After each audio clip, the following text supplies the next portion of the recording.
என்னது குளிக்கவே இல்லையா? என்னம்மா குளிக்கவே இல்லைன்னு சொல்லிட்டு சமையல் ரூம்ல சமையல்லாம் செஞ்சுட்டு இருக்க? பாவம் தான் போல இருக்கு. ஏம்மா எல்லாரும் தான் தூங்கல, நீ மட்டும் தூங்கலன்னு சொல்லிட்டு இருக்கியம்மா. எந்த விதத்துலமா நியாயம்? சரி, நீ நல்லா தான் விளையாடி கொடுத்துருக்க, யார் இல்லைன்னு சொன்னது? நீ நல்லா தான் விளையாடி கொடுத்துருக்க. ஆனா கரெக்டா நீ எதுவுமே பண்ணலன்றது தான் இவங்களுடைய வாதம். நீ ஒத்துக்காத. நீ ஏன் ஒத்துக்காத. இதே மாதிரி பேசினே இரு, எல்லாரையும் இரிட்டேட் பண்ணிட்டே இரு. பேசுனதே பேசிட்டே இருக்கிறியம்மா. எவ்வளவு நேரமா பேசுவ நீ? கனியோட ரியாக்ஷன் பார்த்தா, ஐயோ நான் வேற இவகிட்ட வந்து மாட்டி முழிச்சுங்கிறனே, தெரியாதனமா நான் மட்டும் இவளுக்கு கொடுத்துட்டேன், இவ வேற என்னை கூப்பிட்டு வச்சு பேசிட்டு இருக்கா. நான் என்ன பண்றதுனே தெரியலையே.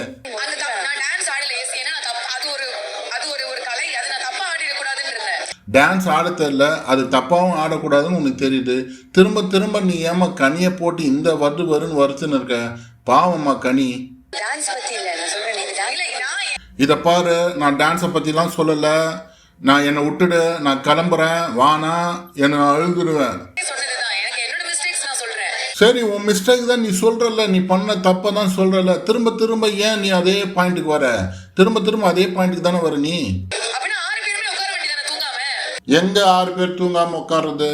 6 பேர் தூங்காம உட்காந்துருந்தா மறுநாள் விளையாடவே முடியாது. எல்லாரும் பப்பரப்பான்னு ஆயிட வேண்டியதுதான். அப்புறம் அந்த நெக்லஸ் வந்து தூக்கின்னு போயிட்டு இருப்பாங்களே. டேய், தூக்கம் வந்துச்சு, தூங்க போயிட்டான். திரும்ப ஏன் தூங்க போனேன்னு கேள்வி கேட்டிருந்தா நான் வேறடா இவகிட்ட மாட்டின் முழிக்கிறேன்டா. கடவுளே எனக்கு காப்பாத்துப்பா. ஏமா திவ்யா, நீ ஏற்கனவே ஜெயிலுக்குலாம் போயிட்டமா, இதுக்கு மேலேயுமா போனோம்? திவ்யா, ஜெயிலுக்கு போற ஆசையெல்லாம் விட்டுடுமா, பர்ஃபார்மன்ஸ் பண்ணுமா. டீம் ஒர்க்ல உன்னை சேர்த்துக்குவாங்களா? ஐயோ, யார் உன்னை சேர்த்துக்க போறாங்க? இவ்வளவு பேச்சு பேசின பிறகு உன்னை யாருன்னா டீம் ஒர்க்ல சேர்த்துக்குவாங்களா?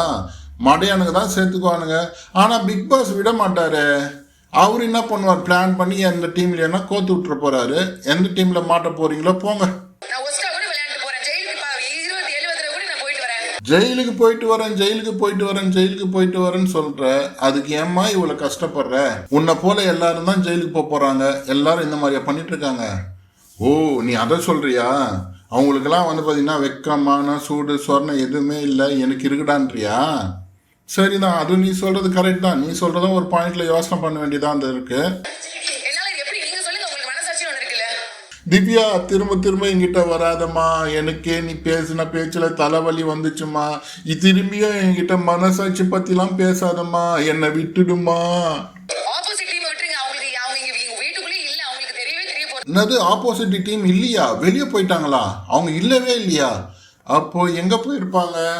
ஒருவேளை வெளியெல்லாம் போய் சுத்திட்டு வந்துட்டு இருப்பாங்கன்னு நினைக்கிறேன். அதுக்குதான் திவ்யாவுக்கு கோவம் நினைக்கிறேன். நம்மளை விட்டுட்டு போயிட்டாங்களேன்னு திவ்யாவுக்கு அதுதான் கோவமோ? நான் வேற தேவையில்லாம இந்த மாட்டின் முழிக்கிறேன். அடியே கனி, எஸ்கேப் ஆயிடுறீ. கொஞ்சம் யோசனை பண்ணி எஸ்கேப் ஆயிடுறீ. டே பாய் பசங்களா, யாருன்னா என்ன ஒருத்தனை கூப்பிடுங்களா, நான் வந்துடுறேன். ஏன்டா இங்க நிக்க வச்சுட்டு என்னை மாட்டை விட்டு வேடிக்கை பார்த்துன்னு இருக்கீங்க? நீங்க எஸ்கேப் ஆன மாதிரி என்னையும் எஸ்கேப் பண்ணி விடுங்களேன்டா. கனி, நீ சொல்றது தப்பு. அவங்க மைன்யூட் டிஃபரன்ஸ்லாம் பண்ணல, நல்லா தான் பண்ணாங்க. என்ன டான்ஸ் விளையாடல, என்ன டான்ஸ் ஆடலை. அவங்க மற்றபடி கேரக்டராக இருந்தாங்க, கொஞ்சம் காமெடியும் பண்ணாங்க, எல்லாரையும் சிரிக்க வச்சாங்க, எல்லாருக்கிட்டையுமே பேசினாங்க. ஆப்போசிட் டீமாக இருந்து எல்லாருக்கிட்டையுமே நல்லா பேசினாங்க, எல்லாருமே அரவணைச்சாங்க. நீங்கள் அதுக்கே வந்து பார்த்தீங்கன்னா திவ்யா கொடுத்துருக்கணும். இந்த சாண்ட்ராவும் பிரஜன் குரூப்லேயே இருந்துட்டு இப்போ உங்கள் டீமுக்கு வந்து அவங்க உங்ககிட்ட ஜெல்லாக இருக்காங்க. அதுக்கே நீங்கள் வந்து அவங்களுக்கு வந்து பெஸ்ட்டு பர்ஃபார்மன்ஸ் கொடுத்துருக்கணும். சுபிக்ஷாவுக்கும் நீங்கள் பெஸ்ட்டு பர்ஃபார்மன்ஸ் கொடுத்துருக்கணும். ஆதிரை விடுங்க, ஆதிரை பெருசாக எதுவுமே பண்ணல, ஃபோக்கஸாக எதுவுமே பண்ணல. ஆதிரைக்கு நீங்கள் வந்து ஒஸ்ட் பர்ஃபார்மன்ஸ் கொடுத்தது ஓகே தான். சுபிக்ஷாவும் சரி திவ்யாவுக்கும் சரி, நீங்கள் வந்து ஒஸ்ட் பர்ஃபார்மன்ஸ் கொடுத்தது ரொம்ப தப்பு. அதை நீங்கள் ஒத்துக்கிட்டு தான் ஆகணும்.